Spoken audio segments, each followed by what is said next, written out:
Γεια σας. Δεν ήθελα τίποτα να σας πω.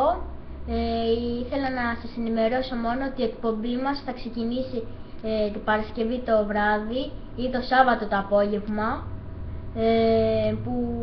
που και η εκπομπή μας θα είναι κανονικά κάθε Σάββατο στις 3 το μεσημέρι. Μόνο αυτή την Παρασκευή το βράδυ, το Σάββατο το πρωί θα γίνει ένα μπέρδεμα στις μέρες. Λοιπόν, η εκπομπή μας, θα σας πω μερικά λόγια για την εκπομπή μας. Πρώτον, έχουμε βρει, θα φοράμε στολές, θα πρωταγωνιστούμε εγώ, ο Γιάννης και ένας άλλος φίλος μου, ο Ισίδωρος. Θα έχουμε τον χώρο, τον έχουμε έτοιμο, θα έχουμε στολές που είναι για το έργο που θα κάνουμε.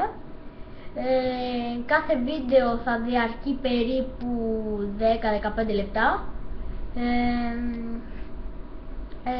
Γενικά τα επεισόδια όσο πάνε θα γίνονται και πιο αστεία.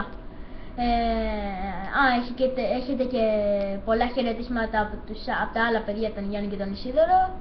Και ήθελα να σας πω ότι αυτό το βίντεο, αυτή η εκπομπή είναι μόνο για γέλιο, κυριολεκτικά μόνο για γέλιο.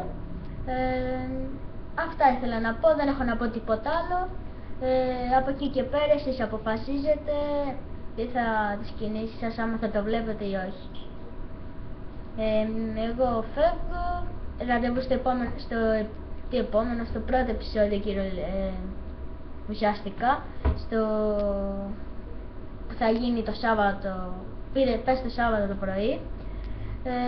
Και από εκεί και πέρα θα μας πείτε τη γνώμη σας στα σχόλια και στα σχόλια. Δεν έχω τίποτα άλλο να πω, μόνο ένα γεια.